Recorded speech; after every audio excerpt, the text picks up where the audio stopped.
How can we spiritually discern God's will? When we talk about the discernment of spirits, oftentimes we think about maybe I have to decide what my vocation is, and so all of a sudden I want to discern, and I get into a sense of discernment, and then I stop once I've discerned my vocation. Or maybe it's a big decision that you're thinking about, and you're trying to discern, what does God want me to do? What's the right decision? What's the wrong decision? What should I do? But oftentimes we miss that discernment is a tool given in our Catholic tradition through Saint Ignatius of Loyola, that is to guide our spiritual life every day of our life, to give us tools to grow closer to God. But how do I do that? How do I exercise the discernment of spirits? That's the question we're going to take up this evening.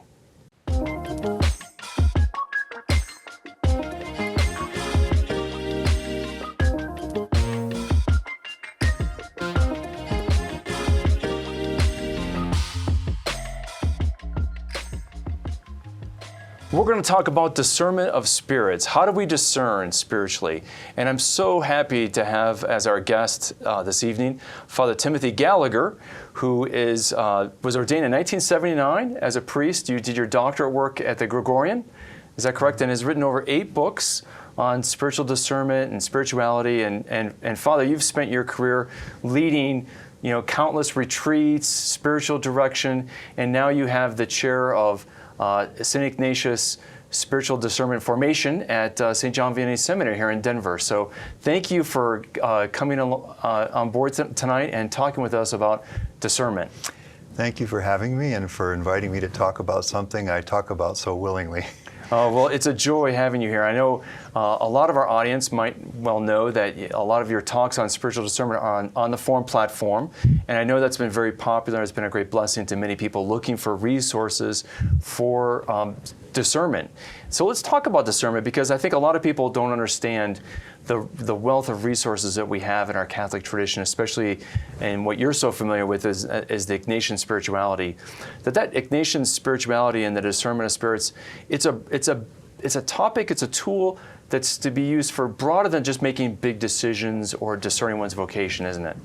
Sure. When we speak about discernment, and especially if we want to do it in Ignatian terms, Ignatius doesn't really invent anything, but he encapsulates the tradition and expresses it with such clarity and practicality that it tends to dominate, and we speak of it as Ignatian.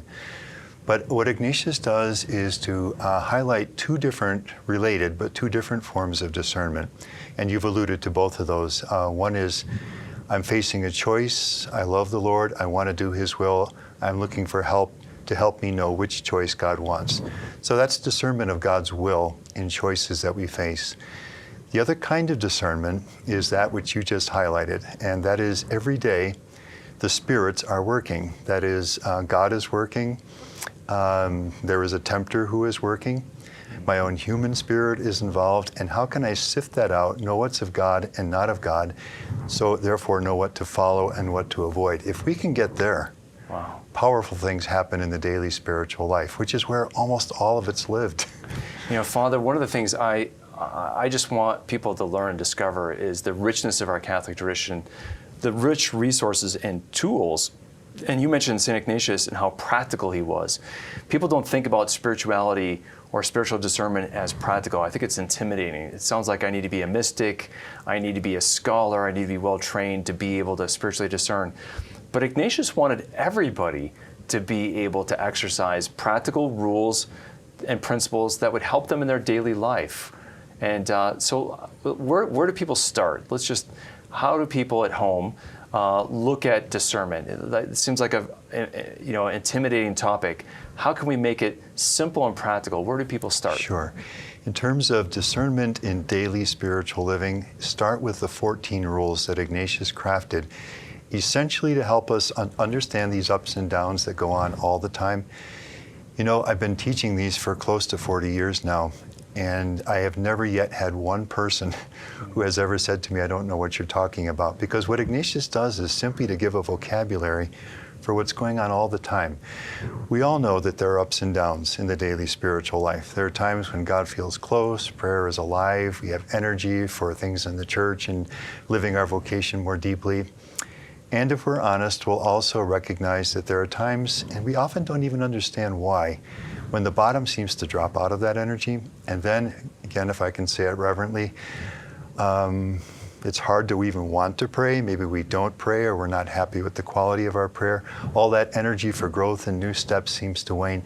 These ups and downs are going on all the time. And what Ignatius has done is to give us 14 short, essential, practical guidelines for understanding this experience, and even more for knowing how to respond to it. And above all, what he's homing in on would be the more discouraging times, because that's where we have more problems. He calls that spiritual desolation. So he gives us a series of tools to help us understand that and know how to not only be not harmed by it, but actually to grow through it. And you know, I'd say, in a way I could not have guessed when I first wrote books on this years ago, that's becoming more and more important, because there are a lot of reasons, vulnerabilities to discouragement now. So this teaching is getting more and more important, and you know, I'll let the doctors answer this, the biology of this, but when I share this with people, sometimes I will literally see a light go on and, oh, you mean God doesn't want me to live with this discouragement and grayness. There's a path through this, and there is.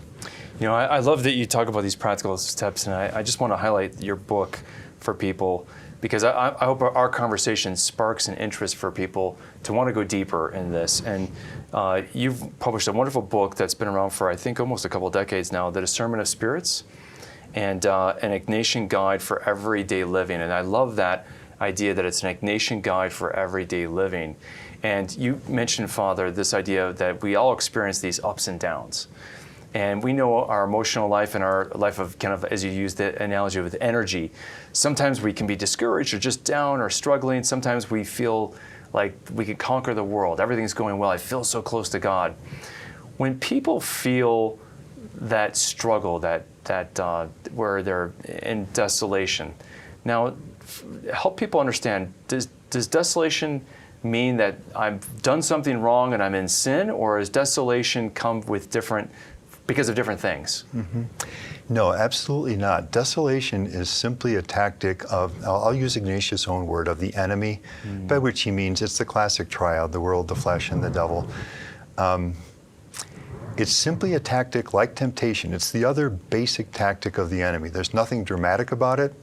This is ordinary experience, and precisely because it's ordinary and daily, it's critically important to understand it and know how to respond to it. So this is something that I really want to say, and I'm so glad you've given me an opportunity to say off the bat. There is no shame in experiencing these downs. There's no shame in experiencing desolation. Everyone does. Read the story of a soul of Therese sometimes, or Ignatius' spiritual diary. Every saint, everyone does. But what matters is to be aware of this, to be able to understand this for the discouraging lie of the enemy that it is, and then to know how to reject it. Can I add a story here? Please do. Just very briefly. One time I was teaching these rules in a retreat context, and when we came to the final sharing, one woman said, you know, one day I was looking out my window and I saw the gardener on the grounds go over to the tool shed. He went in and got a number of tools that he needed for whatever task he was doing, and he went off to do what he needed to do. And she said, I feel like that's what Ignatius has done for me in these rules. He's given me the tools that I need to know how to understand these discouraging times, and above all, to know how to respond to them, so that, as I say, not only do they not harm us, but we actually grow. I think that's so important, and I think there's nothing more discouraging besides desolation and discouragement than not knowing spiritually how to respond to it. You know, and you know, so if somebody at home is feeling like, gosh, prayer used to be energizing for me. I used to be excited and enthused to pray, and I had a great Lent, and I had all these resolutions, and Easter was good, but boy, since it's been a long time since that Lenten fervor. Is there something wrong with me, or what do I do, Father, when I don't feel like praying? Is that a fault? Am I in sin? Why am I not feeling energized to pray? These are great observations, because what we do is we begin to see why Ignatius crafted 14 rules. This is a Rule 9 question. That is, when I find myself in a time of spiritual desolation, Ignatius asks this question, why? Now, it might be, if the fact that I am not finding any real life or sense of God's closeness in my prayer is due to the fact that I'm not praying as much anymore or not preparing in a way that I know that helps me and so forth, well then that sense of desolation is God's loving way of saying, there are things that can help you do better so that you'll be less vulnerable to this. But many times we may be in spiritual desolation when we are not at fault in any way or negligent in any way, because many times, almost some of the most powerful growth in our spiritual life comes through going through such times.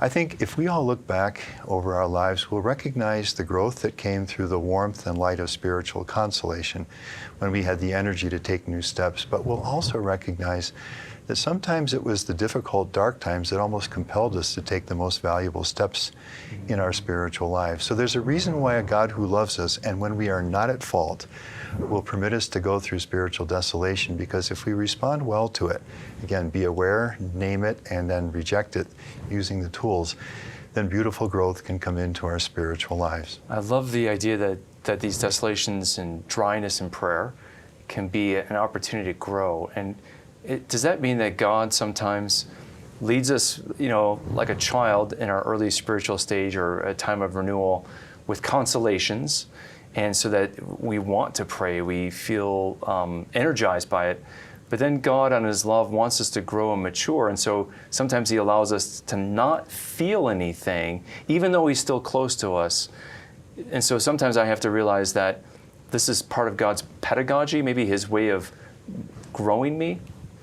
Yes, that's classic, in all the saints, Francis de Sales and so on down the line. And Ignatius would certainly agree with that. What Ignatius, the presupposition of all of this is that in a normal, well-lived spiritual life by a person, the just one falls 7 times a day and all the rest of that. But somebody who sincerely loves the Lord and is trying to live, faithfully with the Lord Jesus, his presupposition is that there will be these ups and downs. The nuances will be different for everyone, and there's an individual level of self-understanding and growth that can happen for each of us. But the fact that there are ups and downs, actually Ignatius would worry if there aren't, because this is normal in living the spiritual life in a fallen, yes, but redeemed and loved world. What I'll keep coming back to is what makes the difference is there are 3 steps in this. Be aware of this. Wait a second, something's going on here. Oh, this is of God, or no, this is of the enemy. And then take the appropriate action. And that's what Ignatius really does in the rules, is to give us the tools to take that action. You use those 3 steps right there of asking these questions. Is this from is this from God? Is this from the devil? Have I done something? Have I changed something that's led to this? That's so practical. And I think people get intimidated by spirituality and the idea of spiritual discernment. And as I said earlier, they think that this is you've got to be a saint or a mystic. And Ignatius gives everyday tools to anybody to be pragmatic and to kind of help their spiritual discernment and have these practical tools like the gardener, right? So let's exemplify it. Here's, we'll make it a man who has been a faithful Catholic in terms of Sunday Mass and occasional prayer and confession a few times a year and so on. And then the parish announces a Lenten retreat. He's interested, speaks to his wife, she supports it, he goes, has a wonderful experience, and now is beginning to grow in new ways in his spiritual life. This Sunday morning, he's at Mass, and the pastor invites the parishioners in his homily to spend 10 minutes each morning with the daily readings, and explains a little how to do that. And this man's heart, he loves what's happening in his new closeness with the Lord. And he feels God's closeness, spiritual consolation as this is happening. Finds himself thinking, if the changes I've made are already helping this much, what would happen if I did what Father's suggesting? And my wife's been doing this for years. Tonight I'm going to talk with her when the kids are in bed, and she'll love to get me started, and tomorrow morning I'm going to start. All right, discouraging email from work in the course of the day, tense conversation with his teenage son, let's say at supper. Now the children are in bed, he's in his study, and he remembers that he was going to speak to his wife, but now the thoughts are very different. You've never even read the Bible. What makes you think you're going to understand it? You know yourself, you get these enthusiasms, but you know how long they last. If you speak with your wife, she's going to get excited, and you're just both going to be embarrassed 2 weeks from now when it falls apart. Okay, what I have illustrated is Ignatius' second rule, the encouraging action of the good spirit, which he experiences at the Mass in the morning, and the discouraging action of the enemy in the evening. Now, can you see how much hangs on this? If he gives into this and doesn't speak with his wife, what's his prayer going to look like 6 months and a year down the line? But what if, with Ignatius' help and some courage and some grace, he can say, wait a minute, that's the awareness. You know what, this isn't right. That's the understanding. This is of the enemy. I'm going to speak with my wife in the way I knew was right this morning. And now what's going to happen in his prayer a week later, 6 months, and so forth. So this is the level that we all experience on which Ignatius wants to walk with us and clarify what's going on in this daily experience. I love that, and I want to come back to this encouragement, discouragement, and discerning spirits, but I want to invite everybody to be able to join us by focusing on our text line. So if you have questions, you can join our conversation at 720-650-0100 and submit any questions you have on spiritual discernment and for Father Gallagher, and we'd be happy to take it, and we want you to be able to join our conversation here. So, Father, I love that simple rule and what Ignatius does on encouragement and discouragement. He looked at that in his own life and kind of followed his own movements of his emotional life and his spirit. And he realized there was patterns that would develop with encouragement and discouragement. So how can we use that practical tool? The best thing to do, I'll say this of myself, because without Ignatius' help, I would have no idea of where to begin. Get to know these 14 rules. And if it's helpful, we can mention resources. You've already mentioned one. I'll just mention again, you go through and explain each one of Ignatius's 14 rules here. And so I think this is a great way, and you can get this at Catholic.market. We have it on our website. So we want to make Father Gallagher's books easily accessible to everyone. So people can do that. So, and we also have the audio version, the podcasts that are on Formed. Yes, and so that's really important to mention. The audio for this is the Discernment of Spirits on Formed, and so you can find the audios and listen to those.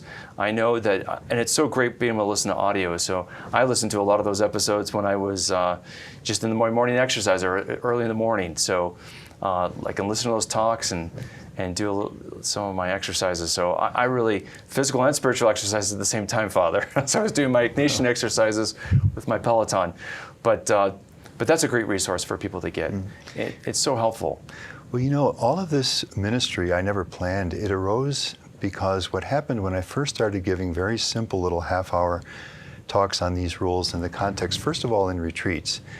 The response, more than the study that I've done, which is fairly extensive on this, it was people's response to this that really has driven all of this, and even the book really is putting on paper the presentation. I can promise anyone listening to us this.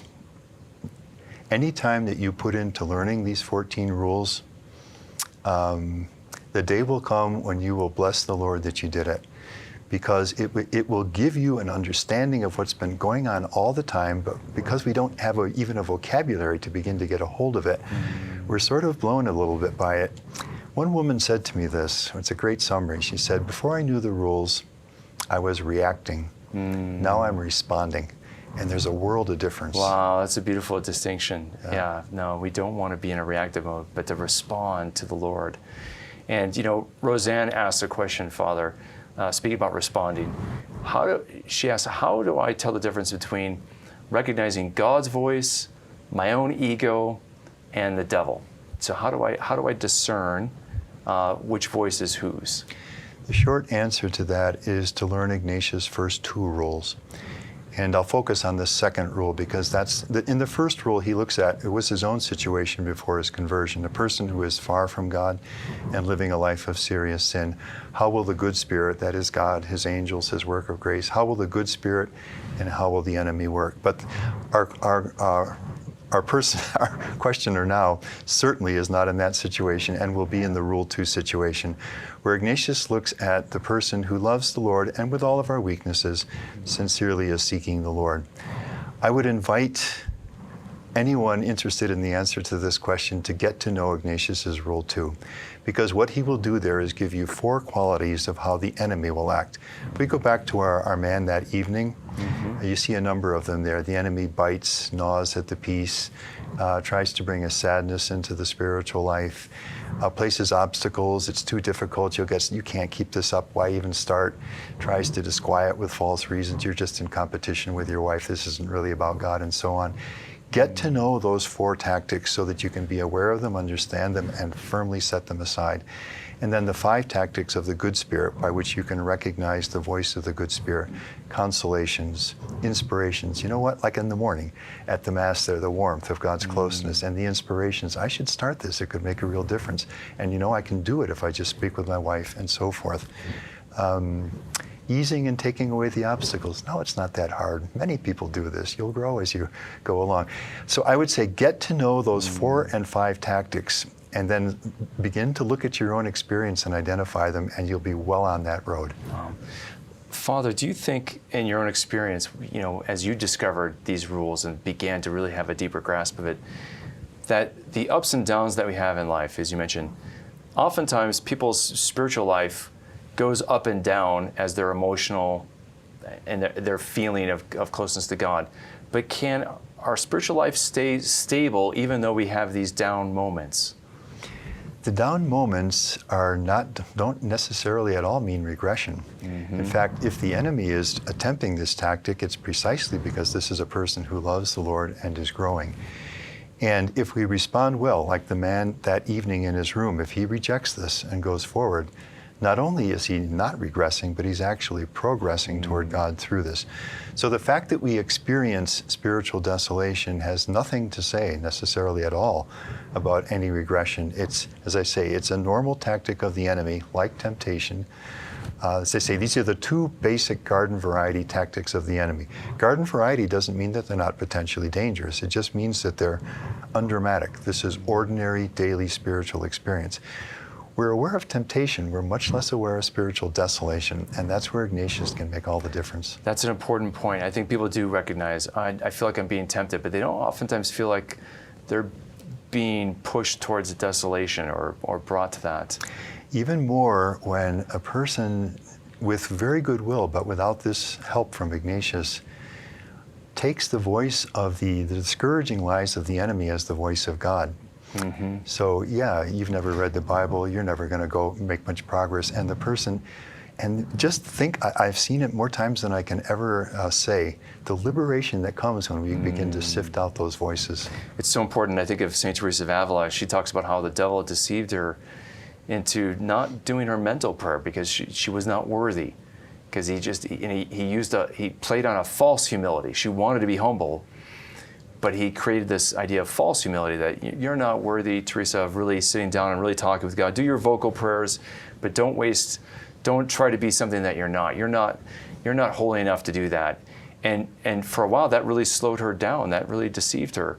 And so the devil can deceive us. And is that one of the ways in which, do you think a lot of people in the audience today get discouraged with this idea of false humility? I'm not good enough to read the Bible. I'm not smart enough to read the Bible. I'm not smart enough to be committed to prayer.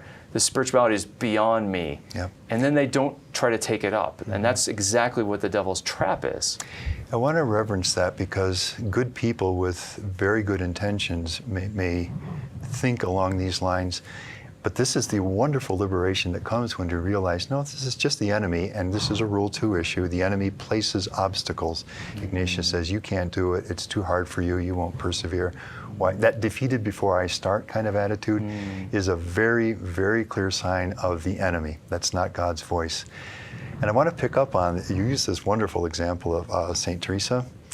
What got her out of that was speaking with a good confessor about it. That's Ignatius Rule 13. When you're burdened with these things, don't be alone with them. Find a wise and competent spiritual person and speak about it. I also want to make sure we mention Rule 5, because that can make a huge difference. 8 words: in time of desolation, never make a change. In time of desolation, never make a change. That'll get you through all kinds of darkness. It's such good practical advice. Well, I love this question that Geraldine has, and she says, I've never heard God's voice, but occasionally I have random thoughts, or at times, hints about how to proceed at the moment. Could that be from the Lord? Very much so. And I'd invite Geraldine to get to know these rules. And what Geraldine will realize, like all of us, is God has been speaking to me.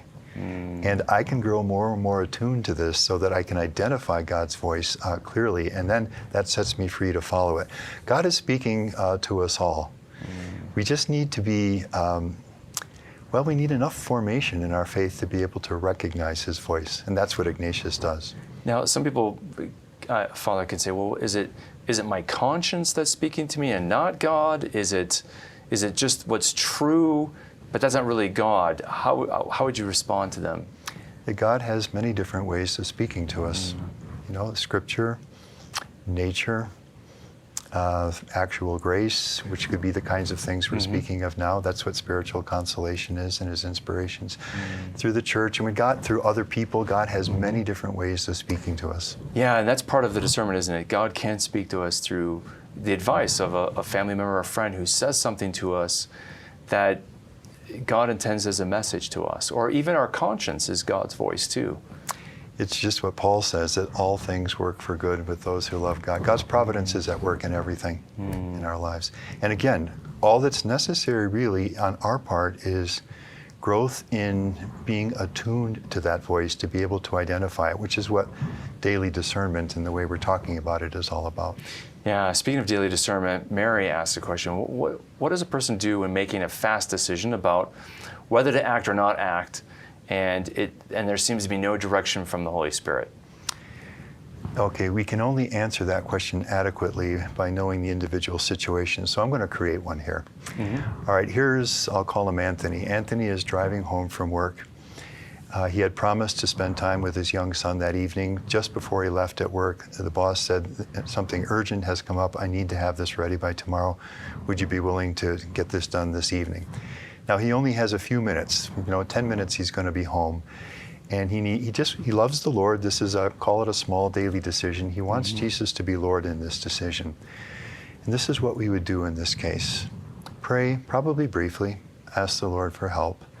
Review the factors. How important is this to my son? Is it a Little League game? Is it his birthday? Is it something that could easily be done a different day without causing him sorrow? How important is what the boss is asking? Could I get it done in the morning? Do I need to do? Review the factors. Make your best decision. Doesn't mean it's going to be perfect. God never asks more than our best. Make your best decision. Do it with peace. And then if you want to be Ignatian about it, review that. That's his daily exam and prayer. Review that and learn from it. And if we're doing this daily, this is just another way of describing what St. Thomas would call the virtue of prudence, If we live like this daily, what happens is you get more and more attuned to God's voice and what God is asking. So use such time as you have, but if it's short, use it in that way. That's beautiful. Well, there's such a wonderful roadmap that St. Ignatius and these rules that he gives us for discernment. And it's something that's not just something that we would do once a year on a retreat. These are practical tools for living well in Christ every day of our life, right? Every day of our lives. Sometimes I'll get up in the morning and that feeling that you have, maybe there's something that lies ahead that you're not looking forward to, or maybe you didn't sleep well or whatever, and you wake up with that sense that this whole day is going to be kind of heavy. That's a Rule 8 situation. Just remember, consolation is coming back a lot more quickly than desolation wants you to believe. So it's that daily, yeah, absolutely. I love how you can pull out, that's Rule 8, that's Rule 2, and I hope our audience can be inspired by this, to go back to Ignatius's rules. And again, I'm just going to mention here at the end here that The Discernment of Spirits by Father Timothy Gallagher, a great little roadmap, a great introduction to these powerful principles that St. Ignatius gives us that can transform and empower your spiritual life every day. And that's really what we're all about here at the Augustine Institute. We want to help equip you, the laity, to know and understand your faith so you can live it and you can share it more effectively.